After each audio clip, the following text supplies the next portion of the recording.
Now I'll take you through the farm operations report, because having made entries to chicks for chicks, layers, and broilers, and then done the stocks updates and all of that, the next place you need to go is the reports. You want to see how well you're doing. So what happens? The application allows you to query your data into tables and generate these reports. So basically, for instance, we made entries for 6th of July. I could click this button and the application will update for 6th of July. Take note of how it does that.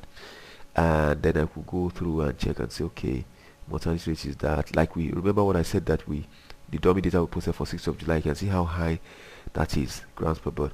Now you will be able to see that in the report. So your duty will just be to sit down and then go through each day. You may want to look at it daily. You look at 4th of July, you can see it generates that. You can see the feeding rate is totally different here. Look at the hen day percentage. Let's go back to the 6th of July and see what that was like. That's for pen 1, cages 1 to 3, cage lines 1 to 3. Hen day percentage here, because what we did here was dummy data. We didn't finish, so we didn't use the appropriate data. So definitely what we'll get will not be a representative hen day percentage. Now if you had pen 2, if you had entries in pen 2, I'll quickly show you where that is, but I think I mentioned it in the first video.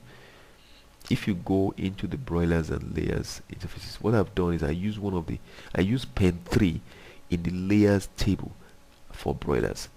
That's what I believe I did. Anyway, let's go. If you scroll to the left, okay, this is where the automatic form can be useful, because you don't need to do all this scrolling. It just takes you where you want to go. So this is pen 1. You can see the red text here. If I click on this button, it loads pen 2. If I click this one, okay, it loads. Okay, so pen 3 is also here. Oh right, I had a different spreadsheet for it. Okay, so you have 3 pens, each containing 3 cage lines, each catering for 3 cage lines. So you have such a big space. Like I told you, I had 12,000 layer farms that I built it for. So it's all there. But the application, this mini version application, does only for 2 pens. Okay, each with 3 cage lines. The full-fledged application actually handles 6 cage lines. All right. So you understand now. So if you go back again to the farm operations report, okay, you can then understand how this is, what this is about. So this is pen 2, which you're likely to use in your case for now, until you probably increase your stocks or your flock size. And then this is pen 3, so you're not going to be seeing anything there. This is where you're likely to focus your attention, because that's where you will have your birds. Now, close to the bottom, you have the broiler farm operations report, and it's basically similar to the layers one, but of course in terms of weight gain, that's where you have the first. And then, like I told you before, this will only be functional in the second version I'm sending to you. So this is the farm operations report. You will notice the buttons at the top there. Let me just quickly show you before I go. I've shown you how to generate it for the day, for the week. You could decide to look at a particular week. If we scroll to the top, you can see that we're in 6th of July. So you see it's giving you for the month of July the available weeks. You see it's already narrowed down to those weeks. So if you click week 28, you see it takes it from 7th of July to 13th of July. That's week number 28. Let's see week number 27, 30th of June to 6th of July. Can you see that? Okay, so it gives you that.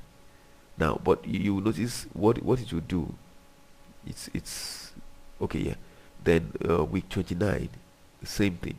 You can check and look at that. Okay, 14th of July to 20th of July. How did we do? You look at all the data. We don't have any entries, so we don't have anything to show. Then you can look at the month-end report. You click the button, it generates the month, and it adds up everything, adds up your total feed consumed, adds up your collections, and it gets you the hen day percentage. You can see a progressive increase here: 64%, 69%, 70%. Each of these cage lines are performing significantly differently hen day percentage. This is where you now begin to review this performance and say, why are they different? You want to ask yourself, you want to ask your operatives, what are we doing that's making the birds in cage line 3 have a 70% hen day percentage for the week, and the ones in cage line 1 are doing so badly? What is the reason? And then you begin to look at parameters.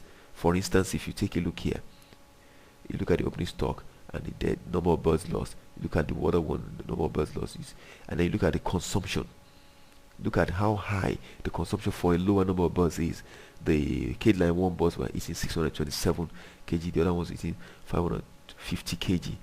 And then the production of eggs, you compare that, and you find out that at the end of the day, the cage line 3 birds are producing many more eggs, even though they consume less feed. And did you notice that? Okay, those are the things you look at and you ask yourself why. Because if they can do it, the other birds should be able to do it. So you begin to find a way to replicate, quote unquote, the success you're having in cage line 3 in the other cages by checking what the operators are doing. Who is the guy handling cage line 1? Who feeds cage line 2? Who feeds cage line 3? Who handles the birds? Is there something he's doing that others are not doing? Is there something somebody's doing that they should not be doing? This is where you ask questions. The application gives you the opportunity to review data in a way that enables you to see trends and begin to use the trends to intelligently analyze the performance of your farm and take some decisions to improve on it. So I'll stop this video.